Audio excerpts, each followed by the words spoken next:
With the season well underway, it was only a matter of time before the Smoky Mountains would see bicycle racing, and the Johnson City Omnium certainly didn't disappoint. Saturday's road race was an A to B course featuring a mountaintop finish on Roan Mountain, an unrelenting 8-mile climb from base to summit.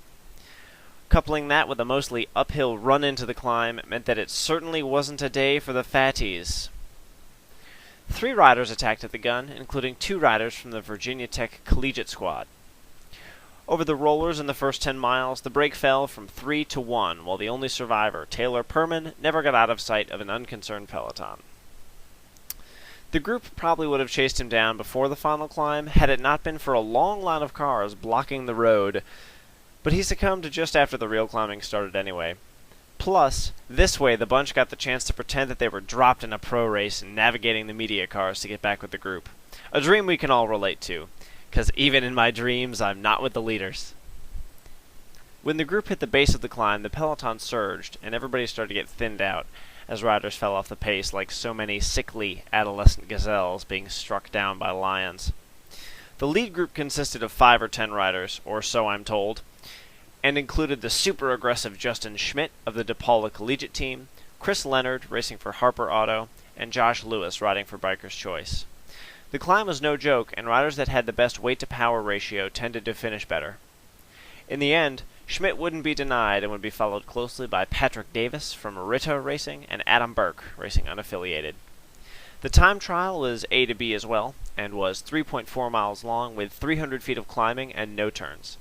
Pretty short if you ask me, but we all know that time trials are based on how much money you spend on gear, and in 4s, Adam Burke had the deepest pockets. The criterion was fairly technical and had a wide 180, 2 harder than 90-degree turns, and 3 90-degree turns. The first turn was the 180, and it could be taken at absolutely wild speed on the outside as long as riders were comfortable with their rear wheels skipping around more than an amateur dubstep remix. The course had faux red brick sections, and the pavement was choppier than average in Tennessee, but the most nerve-wracking section came between the second and third turns where a dumpster sort of leaned out into the road as if it were looking for a high five from riders whipping by. I like that the directors put 1 hay bale there, as if it's gonna matter. No hay bale? Death trap. 1 hay bale? Totally safe. The third turn was actually the safest, disregarding the dumpster, due to the red brick section having an incline that allowed riders to ride the camber through the corner with speed, regardless of what line they took into it. The only problem was that the next turn came immediately after the third, and was harder than 90 degrees. So a rider that came into the 4th turn near the inside found themselves basically facing the opposite direction they wanted to. Some riders tried to correct themselves by riding on the sidewalls of their tires, a bold strategy, but 2 people ended up on the pavement as a result.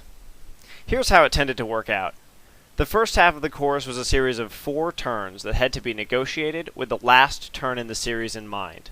If you put yourself in a position that was good in, say, turn 2, but you came out of it in poor position for turn 3, it would put you in bad position for the last turn in the series, and you had to mash to get out of it, because it sort of put you in a spot of trouble. A few small attacks went out, but nothing substantial. The technical section gave brakes a strong advantage, but the far side of the course was too long and straight for lone riders to push the advantage with a well-sheltered peloton behind them. Into the last few laps, a strong flyer from Michigan Youth Cycling's Corey Anderson led the group into the sprint, where Adam Burke took the win again, with Jose Avila and Justin Lowe on him at the line. The weekend was really great, and I was sort of surprised to see the race not have huge fields. It was sort of not super well attended, which is sort of a shame. But then again, it's about the time of the year that people decide to take a weekend off, and looking at that race profile would not necessarily be an incentive to tough it out after 2 long months of racing. I'm Jake Pratt of I Am Racing, and some legends say that I'm still on Roan Mountain trying to finish that climb.